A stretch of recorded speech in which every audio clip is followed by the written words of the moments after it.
will come to the another concept which is ramp and flat. अगर आप लोग structural का क्लास किए होंगे ऑनर्स में तो आई थिंक आपको थोड़ा बहुत पता होगा, ठीक है. What is ramp and flat. अगर एक कॉन्सेप्ट में जो अभी आपको बताने वाला हूँ ये अगर आप कर लोगे तो I will come to a GATE question, तो आप देख लेना कि आप खुद से वो कर पाओगे, ठीक है. मेरे को कुछ बताने की जरूरत ही नहीं पड़ेगा. अभी कोई भी आप क्वेश्चन उठा लो, रैम्प फ्लैट या फिर ऐसा सब कुछ आपको आ जाएगा, ठीक है. कोई भी प्रॉब्लम नहीं रहेगा. Okay, so what is ramp and what is flat. तो क्या होता है कि suppose this is a undeformed terrain, ठीक है. This is a undeformed terrain, जैसे कि ऑलरेडी हम लोग बहुत बार डिस्कस कर चुके हैं. ऐसा करके मैक्सिमम कंप्रेशन डायरेक्शन. तो क्या होता है कि इधर कुछ हम लोगों को ऐसा स्टेयर केस जियोमेट्री हम लोगों को क्रिएट होने के लिए दिखता है, ठीक है. अगर थ्रस्टफॉल जेनरेट होता है तो ऐसा कुछ you can also see in this picture कि यू कैन सी कि it's looking like a staircase, right. घर में जैसे सीढ़ी होता है हम लोग का, ऐसा कुछ सीढ़ी सीढ़ी करके दिख रहा है, right. So this is called ramp flat geometry. Now the question is what is flat, what is ramp. So ramp you can see कि flat क्या होता है कि this one is the flat because you can see the surface is flat here. So this is flat and this one is the ramp portion. Q because you can see some intersection or some climbing like false surface is climbing over a stratigraphic region. So this is called ramp, okay. And where the false surface is parallel to the competent stratigraphic region, this is called flat. So बहुत easy, अगर ये picture आप देखोगे तो बहुत easy है कि this you can see कि this area is flat and this is flat with the stratigraphic horizon, so you can call it flat. And this is climbing with respect to this stratigraphic horizon or in an angle with this stratigraphic horizon, so we'll call this portion of fault plane as ramp, okay. So this is ramp, this is flat, okay. Now कितना easy हो गया, right. So अभी अगर ए picture समझो तो इस ए थोड़ा अच्छे से समझना. ए पिक्चर लाइक इम्पोर्टेंट तो ये पिक्चर है, ठीक है, जो मैंने नीचे दिया हुआ है. मैं पहले इसको क्लियर कर देता हूँ थोड़ा. सो यू कैन सी कि this is the fault plane, right. Anyone can say कि ये कौन सा टाइप का फॉल्ट है. लाइक इस टाइप ऑफ फॉल्ट को हम लोग क्या बोलते हैं. Anyone no. ओके, इसमें हम लोग आज ही आएंगे. इसको बोलते हैं हम लोग फॉल्ट बेंट फोल्ड, ठीक है. तो हम लोग क्या आएंगे क्यू ए होता है कब होता है, ठीक है. ज्यादा में नहीं आएंगे बट हाँ क्यू होते हैं हम लोग को पता चल जाएगा, ठीक है. तो वो छोड़ो अभी. तो यू कैन सी कि आप मैं अगर ए फेप डैश से लिखूं तो this is the fault plane, right. Now अभी फॉल्ट फ्लैट क्या होगा कि जैसे कि मैंने बताया कि जो स्टैटिग्राफिक हॉराइजन होता है या फिर जो बेड कोई भी बताओ, the portion of bed, okay, which is parallel to the portion of fault plane is the flat, okay. So for example I am talking about footwall, okay. So you know this is the deep direction, okay. So deep direction के side में जो रहता है this is the hanging wall. पहले तो आपको पता चलना चाहिए कि which one is hanging wall and which is the footwall. I think it's clear for you. बहुत बड़े पता है आपको, right. So अगर अभी हम लोग footwall के हिसाब से आए, so you can see कि footwall में जो बेड्स हम लोग को दिख रहा है, these beds are intersecting this portion of the fault plane in an angle, right. Like for this, if I zoom this here, this is the fault plane suppose, and for the footwall rocks it's something like that. So you can see कि fault plane का a portion it's in an angle with the bed, right. So अगर ऐसा situation होता है कि blocks का जो bed है these are intersecting the fault plane with an angle, we can call it as ramp, right. और for this portion you can see कि fault plane का जो portion है this is parallel to the footwall beds or footwall rocks, right. So we will call it as footwall flat, है ना. As simple as that कि fault plane का जो portion, suppose we are considering for the hanging wall, okay. Now we are considering for the hanging wall. So हम लोग इस part में नहीं देखेंगे, अभी focus करेंगे सिर्फ hanging wall के part में. So you can see कि these blocks, okay, these beds, anything you can say, like suppose for example hanging wall का ये जो bed है, these are parallel to the fall plane, this portion of the fall plane, right? So we can call it as hanging wall flat, है ना? And what we can see here कि this portion of the hanging wall is intersecting with an angle with the fall plane surface, so we can call it hanging wall ramp. Is it clear?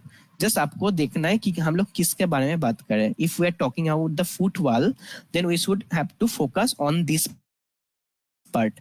We will not consider this anymore. Okay, so if we check the footwall part, then we can see that the footwall rocks or footwall beds are intersecting this part of the fall plane with an angle, right? So it will be the footwall ramp. And for this part of the fault plane, I don't know, it's on this part of the fault plane, you can see key footwall rocks are parallel to the fault plane surface, है ना? So this will be the footwall flat. And similar for this one, अगर हम लोग इस hanging wall को consider करते हैं, so we will forget about footwall. अरे हम लोग इसमें अभी नहीं फोकस करेंगे, बिकॉज हम लोग ऑलरेडी बता चुके हैं कि हैंगिंग वॉल का फ्लैट और डैम्प बताओ. So for hanging wall you can see that hanging wall rocks are parallel to this part of the fall plane, so this will be hanging wall flat. क्योंकि ये बहुत important है, क्योंकि exam में भी previously आया था. If you check the previous questions, एक क्वेश्चंस आया था, ठीक है? इसलिए कॉन्सेप्ट में आपको बार बार आपका दिमाग में घुसाना चाहता हूँ, ठीक है? कि जस्ट सिंपली आपको कंसीडर करना है फॉल प्लेन के हिसाब से. अगर फॉल प्लेन इसका पैरेलल होता है, जो हैंगिंग वॉल का जो ब्लॉक्स है, if it's parallel with the fall plane, then it will be hanging wall flat. And if it's intersecting in some angle with the fall plane, we will call it as hanging wall ramp. Is it clear? जो सही main fund है कि fall plane के हिसाब से देखो, जो आपको बताया गया है. अगर फुटबॉल के साथ होता है पैरेलल, तो इट विल बी फ्लैट. अगर इंटरसेक्ट करता है तो it will be ramp. As simple as that. I think it's clear, right? For all, है ना? ओके, अभी अगर रैंप का थोड़ा डिटेल्स में आते हैं वो हम लोग, तो रैंप का 3 पार्ट होता है, 3 टाइप का रैंप होता है. एक को हम लोग बोलते हैं फ्रंटल, एक को हम लोग बोलते हैं लैटेरल, एक को हम लोग बोलते हैं ऑब्लिक. ओके, तो ये तीनों क्या होता है? वेरी सिंपल, कि सपोज फिर से हम लोग इस पिक्चर में आते हैं, ठीक है? आई थिंक नाउ अभी रैम फ्लैट सब आपको क्लियर हो चुके हैं. अरे यार क्या आ रहा है इसमें? Okay, so you can see here कि अगर पिक्चर कुछ ऐसा होता है, this one I am saying about, तो जो थ्रस्ट सीट या फिर जो रिवर्स फॉल्ट है, it's moving something like that, like something it was like that. इधर कुछ था, ये पोर्शन मूव करके कहीं इधर, ये जो फॉल्ट प्लेन है इसको इधर, मतलब इससे अलोंग दिस फॉल्ट प्लेन इधर कहीं मूव किया है, right? You can see it also है. क्यों? क्योंकि ऑलवेज याद रखना कि थ्रस्ट फॉल के लिए जो थ्रस्ट सीट का मूवमेंट होता है always opposite to the fall plane का डिप डायरेक्शन, राइट? तो this is the dip direction for the fall plane, so the thrust sheet और the hanging wall will move towards this direction, है ना? I think ये तो आपको पता ही होगा. अगर डिप डायरेक्शन नहीं होता है फॉल का, तो it will move opposite to the dip direction, because this is a reverse fault, है ना? So what is frontal ramp? मैं इधर आपको एक बार में लाइक डेफिनेशन भी एकदम में लिख देता हूँ कि strikes roughly perpendicular to the transport direction, right? कि you can see कि जो frontal lamp है उसका जो strike है, you know कि this is the strike, this is the deep direction, right? So and this is the movement direction. So you can see कि मैंने क्या लिखा है कि what is frontal ramp? The ramp जहाँ पे which strikes roughly perpendicular to the transpose direction of the hanging wall or the thrust seat, कोई भी बोलो, ठीक है? Then we will call it as frontal ramp, है ना? What is lateral ramp then? So lateral ramp is strike the portion of the fall plane which strikes more or less parallel to the, मैं थोड़ा symbol use कर रहा हूँ, आई think it's clear for you. आपको कुछ problem तो नहीं हो रहा है ना सिंबल से? जैसे कि this is the symbol for parallel, okay, this is the perpendicular. So parallel, अगर कुछ प्रॉब्लम होता है तो बताना, मैं बता दूंगा आपको, ठीक है। Parallel to the transport direction, है ना। So this is lateral ramp, is it clear? You can see कि this is the movement direction again, and it strikes parallel to the movement direction, and in this case it strikes perpendicular to the movement direction। ये तो आपको पता चल ही गया figure से। अभी और एक पॉइंट मैं इधर ऐड करना चाहता हूँ कि फ्रंटल रैम्प हैज डोमिनेंटली, ठीक है, this is one point, this is another point for the frontal ramp कि dominantly it has reverse dip slip component. क्यों? क्योंकि this is the dip slip component, है ना।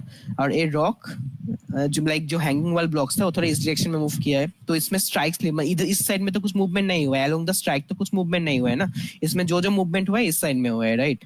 So this is the dip slip direction. सो वही मैंने लिखा है कि डीप स्लिप का like it has dominantly dip slip component, मतलब इधर जो स्ट्राइक स्लिप है इट्स वेरी लेस और very minimal, and the most important component here is the dip slip component. Why reverse dip slip? Because we all know कि strike slip reverse fault में जो hanging wall या फिर जो thrust से move करता है, it's always moving opposite to the dip slip of the fault or deep of the fault, right? So this is the deep slip for the fault. So the fault hanging wall moves towards the opposite direction, so we call it as reverse deep slip, okay na? And for the lateral ramp, what we can see ki this is the strike of the fault plane for this area, है ना। and as the fault moves towards this, is it visible for you? आपको clear दिख रहा है क्या?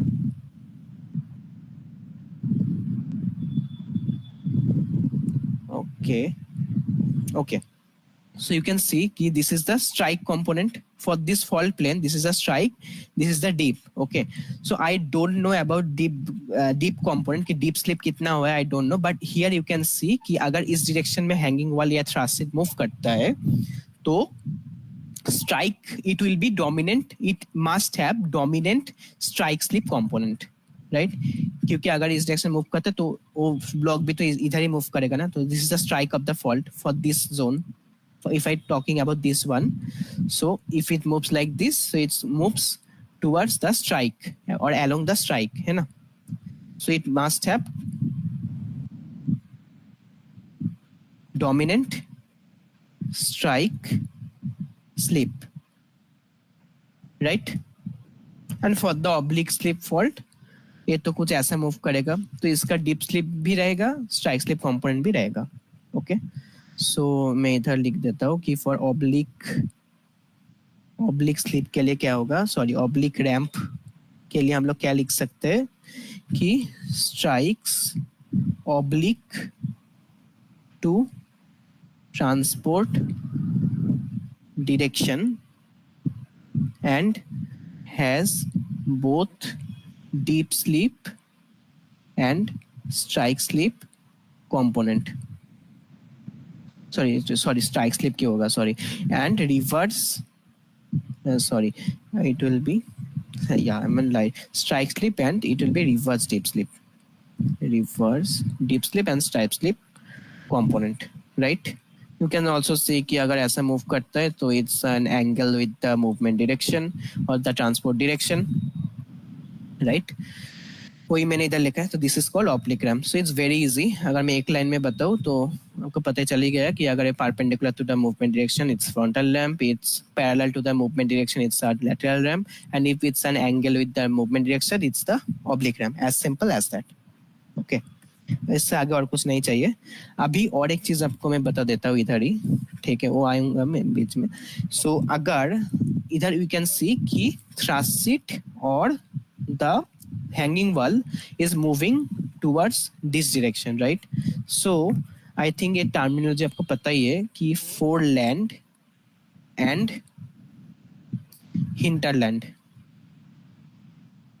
so what is that, Dhruvo, you know? Joya, Dhruvo, anyone?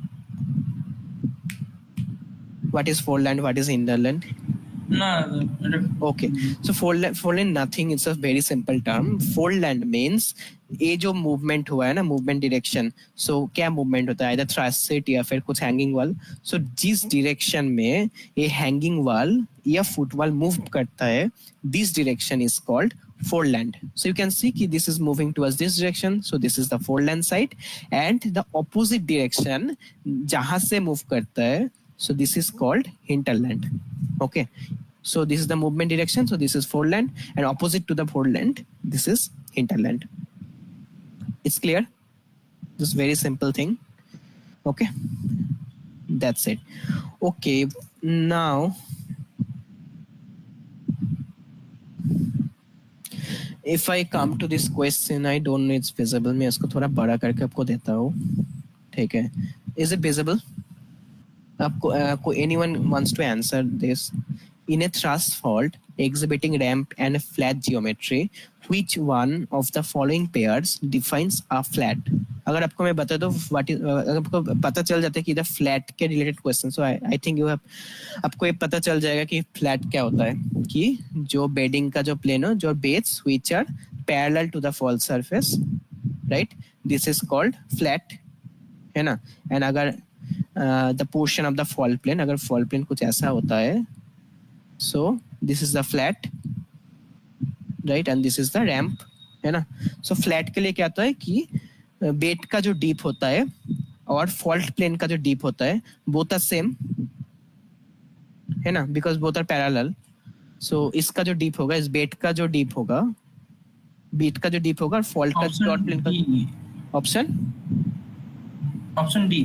Correct. So option D. देखो अभी एक थोड़ी जैम का क्वेश्चन है, गेट का, या गेट का क्वेश्चन है, देखो अभी कितना इजीली ये भी आपको हो जा रहा है, ठीक है? मेरे को कुछ बताने की जरूरत नहीं हुआ, जितना बताना था ऑलरेडी मैं बता दिया आपको, ठीक है? तो ऐसा करके आपको नेट में भी आ सकते हैं क्वेश्चन ऐसा कुछ, ठीक है? जस्ट आपको कॉन्सेप्ट भी याद रखना है, that's it.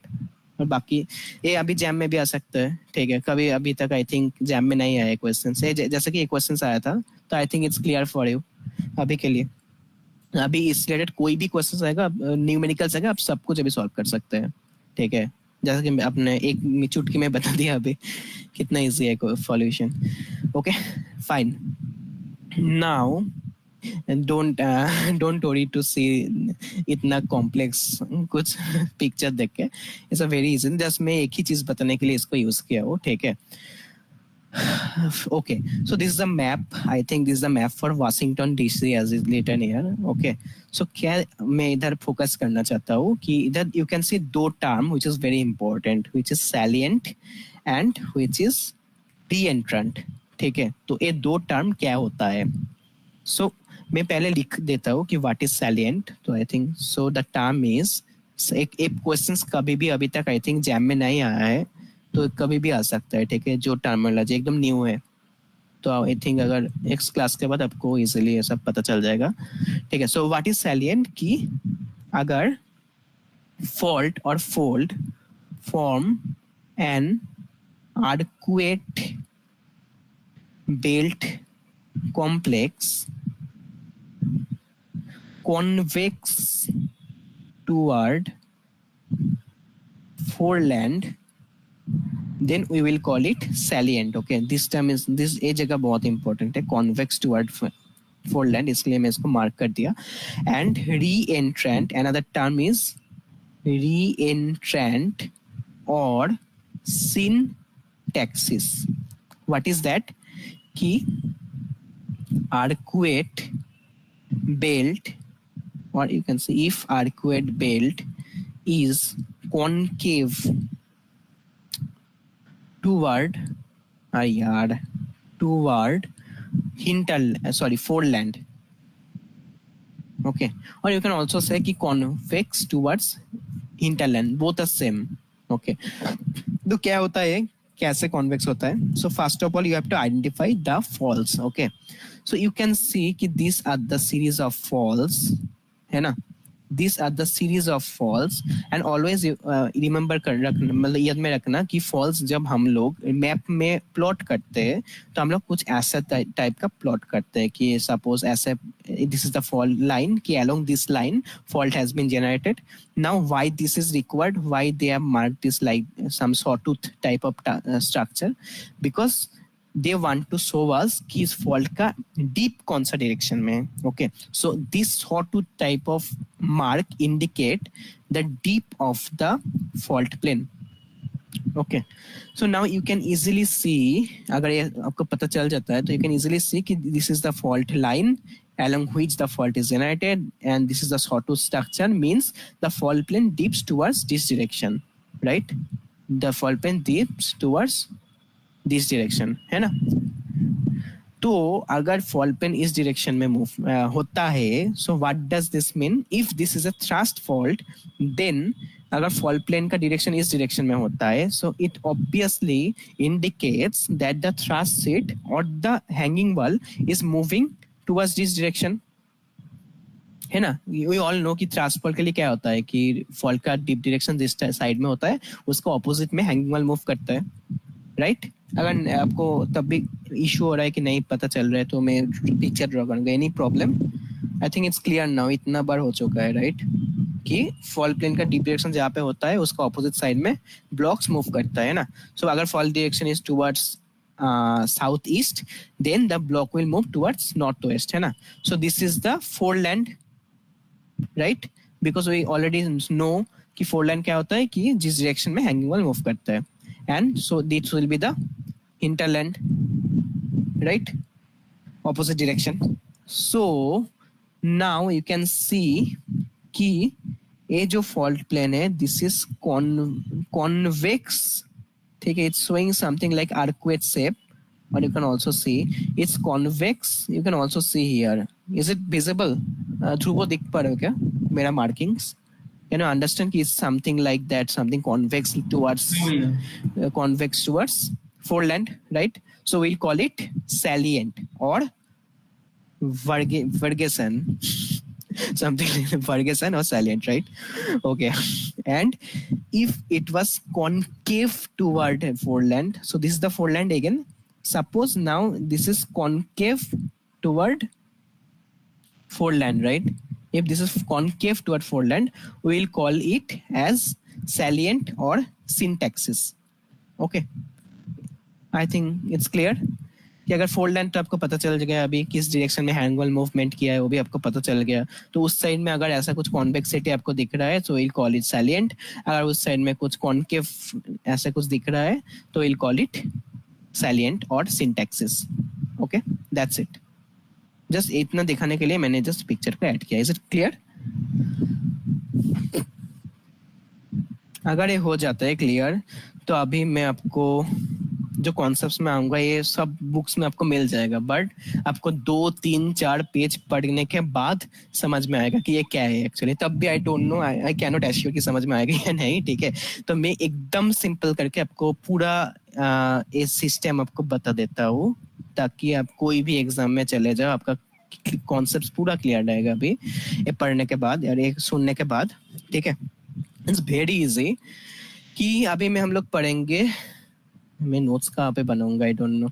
Thrust imbrication, okay, और it's also called schuppen structure, ठीक है? सब बुक्स में आपको मिल जाएगा ऐसा, बट क्लियरली कहीं पे नहीं मिलेगा. ओके, सो ये मेरे को खुद का भी आईआईटी में जाके फिर लेक्चर उसको पढ़ के थोड़ा क्लियर हुआ था, ठीक है? तो आई एम ट्राइंग कि आपको भी समझ में आ जाए. अभी भी इतने इजी करके मैं पढ़ा देता हूँ, ठीक है? तो सपोज जस्ट क्या थ्रस्ट इम्ब्रिकेशन आपको पता चल ही गया कि इधर कुछ रिवर्स फॉल्ट हुआ होगा, that's why thrust imbrication it's named like this. So suppose it's an undeformed terrain, ठीक है? जहाँ पे this is the compression direction, this is the maximum compression direction in on an undeformed terrain, so that's why this thrust imbrication generated. So if I write a simple definition, you can say कि imbrication zone is a series of reverse faults that are connected through a low angle floor or sole thrust. Okay, so this is called imbrication zone. Now अभी आते हैं कि ये कैसे develop होता है और what is the fact here. Okay. Okay so जैसे कि मैंने बता रहा था कि this is the undeformed region जहाँ पे this is the maximum compression direction which is marked as sigma 1. तो अगर ऐसा होता है सो टाइम 1 और फर्स्ट फेज ऑफ डिफॉर्मेशन में क्या होता है कि from the sole thrust. So what is the soul thrust? Soul thrust is the lowest regional thrust जिसके नीचे जो terrain होता है which is undeformed. Okay. So this is the boundary. This is basically the boundary between the deformed and the undeformed area. So we call it this regional low angle thrust or mostly like nearly horizontal thrust. We call it as soul thrust. Okay, so from this soul thrust in time 1 or in the first phase of deformation कुछ ऐसा structure develop होता है. Okay, so now for this red line or I'm also marking this like this. So this is called active thrust. Okay, this is called active thrust. So this is the time being for the first deformation phase. Okay, तो ऐसा generate होता है.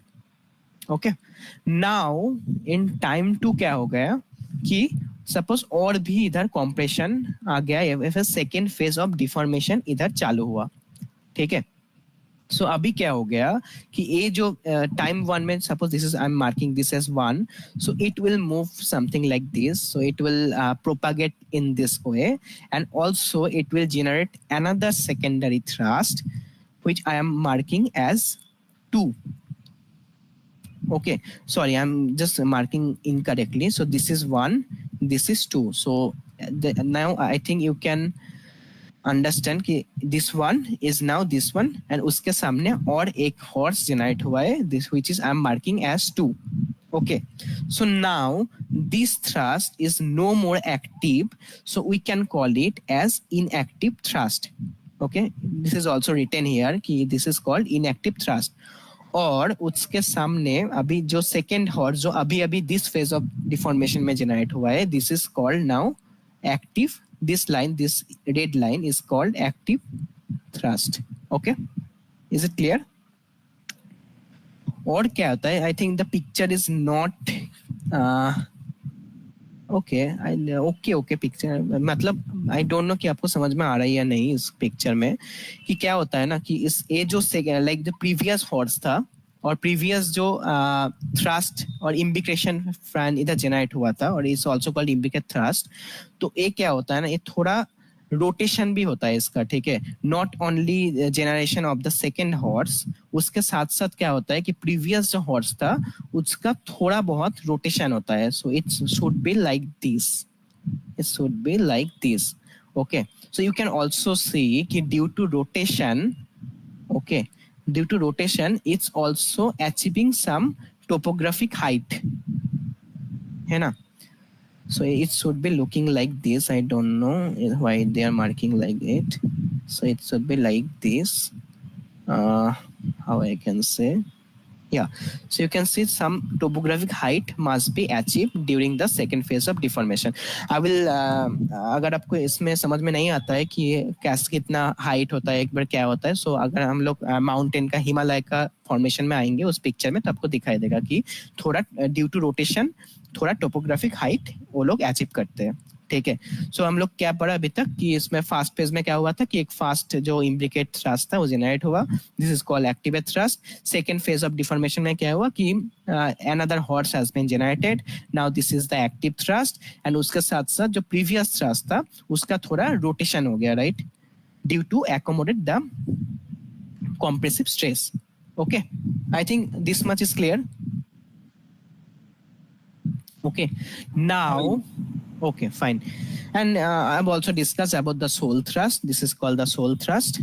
है ना, जहाँ से emergent होता है, this immediate thrust, this is called the slow thrust. This is the lowest regional thrust which separates the undeformed and the deformed area. है ना.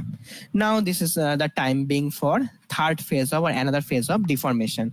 So you can also see again a new horse has been generated. So this is 1, this is 2, this is 3. I'm marking this so that you can correlate. For this one 1, this one 2. So this one comes here. This is another new horse which is marked as 2. Now in front of 2 another horse is generated which is 3, which I marked as 3. Right? Okay. So also now this is the active thrust 80. I am marking is at 80. Also इसका कुछ rotation होना चाहिए. So it should be like something like this, and it also should be something like this. So you can clearly see कि some topographic height should be generated. Okay.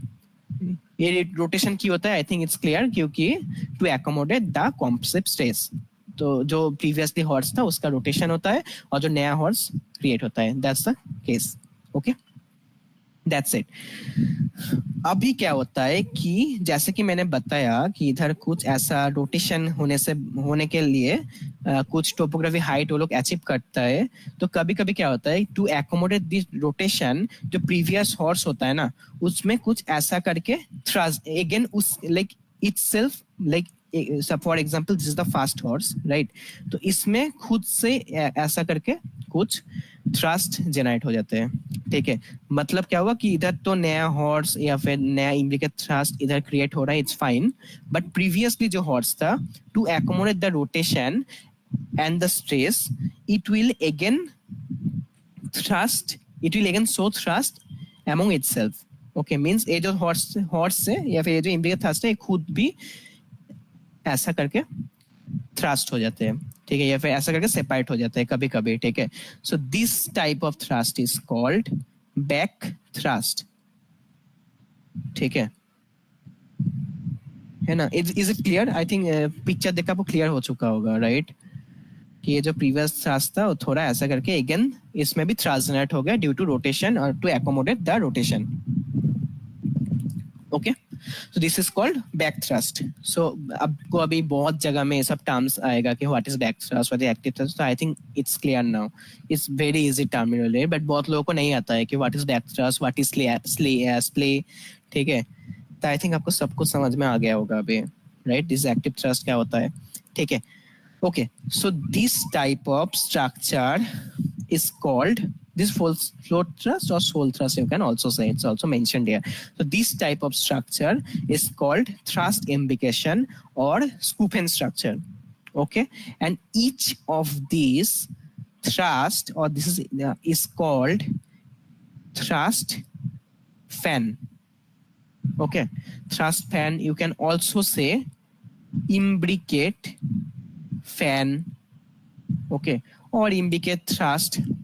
Okay, now ये terminology आपको आ गया. बहुत जगह में आप सुनोगे अभी. ठीक है, व्हाट इज इम्प्लिकेट फैन, भाई मेरे को समझ में नहीं आता है what is imbricate fan, what is thrust fan. So I think it's clear, very easy right. So अभी आप लोग को पूछ सकते हैं कभी भी जैम में कि what is the characteristics of imbricate fan, है ना.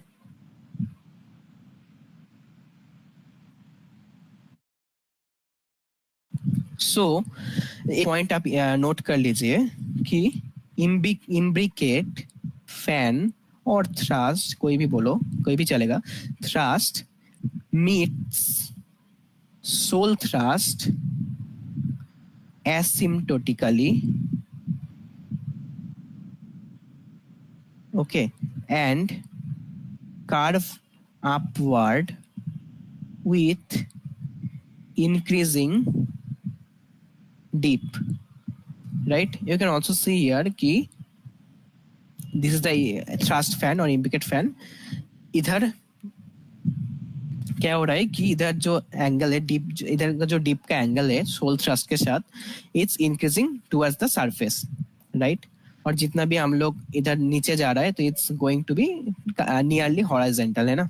ऊपर डीप सबसे ज्यादा है, फिर ये जाके थोड़ा हॉरिजॉन्टल हो रहा है. Means deep is decreasing towards the subsurface right.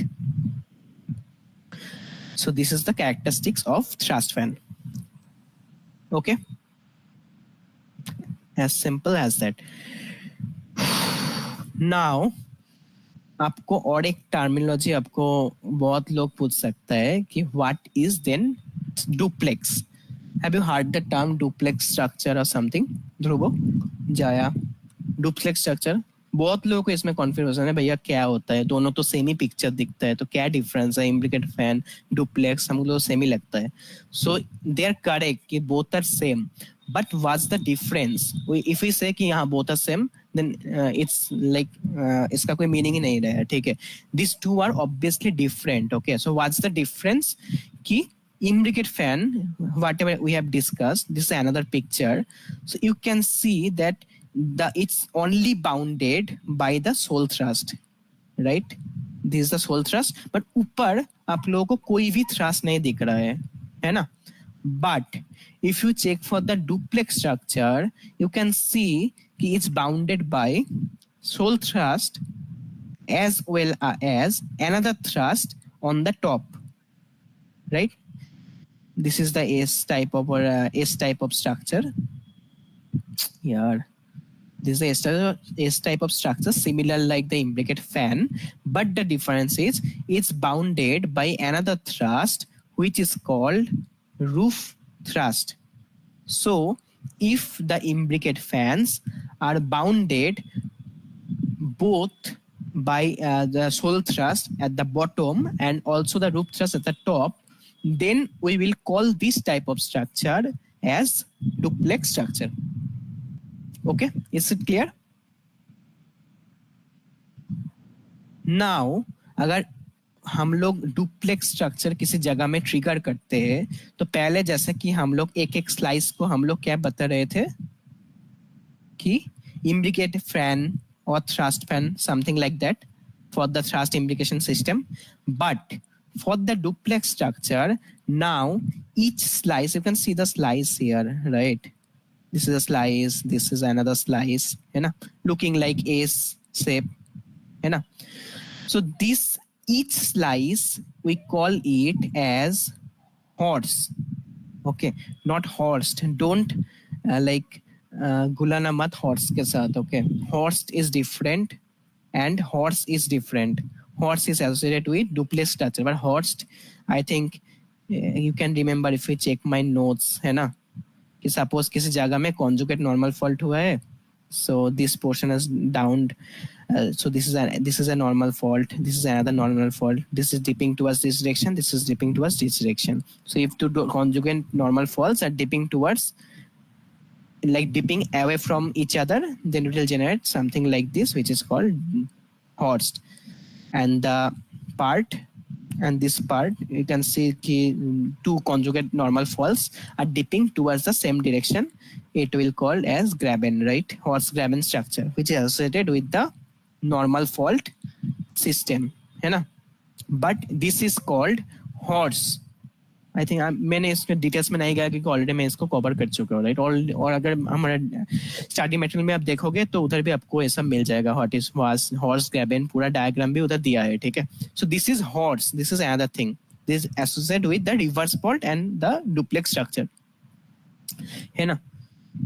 Okay, and this type of arrangement, okay, you can see that this is one, this is one. This type of arrangement is called piggyback arrangement. Okay, just इसका details में मैं नहीं जा रहा हूँ कि क्या होता है वगैरह वगैरह, वो सब नहीं जाऊंगा मैं. ठीक है, जस्ट टर्मिनोलॉजी आपको पता रहना चाहिए कि piggy back is associated with duplex structure, something like that. Question आएगा तो इतना तक ही आएगा, इसके ऊपर आई डोंट थिंक कि आ सकता है. ठीक है, और अगर आप खुद के इंटरेस्ट में जाना चाहते हो तो you can go through some books और the study materials which will provide. Okay okay, so अगर आपको एस शेप आपको पता चल जाता है इसका डुप्लेक्स स्ट्रक्चर का, if it's S or if it's Z, then you can also check for the compression direction, right? You can see कि अगर इधर compression direction is something like that, so it's towards right side, so that's why it will generate horse which shapes like S, right? S. और अगर ऐसा होता कि if the direction is towards like this, so it will form horse like this like कुछ ऐसा होता है ना, ऐसा कुछ मिलता हम लोगों को, राइट, ऐसा कुछ मिलता. सो वी कैन से कि this is from this to this.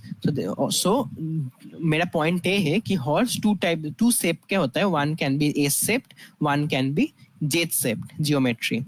Okay, and एक पॉइंट आपको याद रखना पड़ेगा कि horse tends to dip towards hinterland. मतलब आपको छोटा छोटा क्वेश्चंस या फिर एमएस को के मतलब डुप्लेक्स स्ट्रक्चर लेके एक क्वेश्चन दे दिया, फिर एमएस को डाल दिया कि dip towards foreland, dip towards hinterland और एस शेप, जेड शेप और पिगी बैक वगैरह कुछ ये सब टर्मिनोलॉजी दे दिया. ठीक है, फिर आपको तकलीफ ना आया, इसलिए मैंने सब कुछ आपको बता दिया. ठीक है, हॉर्स टेंस टुवर्ड्स हिंटरलैंड. क्यों? ये आप इधर से भी आप देख सकते हैं कि अगर कंप्रेशन डायरेक्शन या फिर it moves towards this direction in the picture, है ना, so it will be the foreland and this will be the hinterland, right?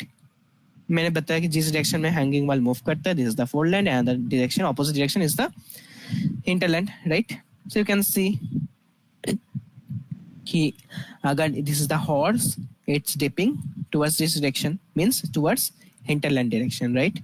And another point you have to note कि the horse which are towards hinterland are dipping in more angle than the horse which are away from the hinterland, right? What does it mean कि this is the hinterland side, right? This is the hinterland side. तो इस side में जो horse होता है, ठीक है, so इसका जो डिपिंग एंगल है, this is higher compare to the horse dipping angle which are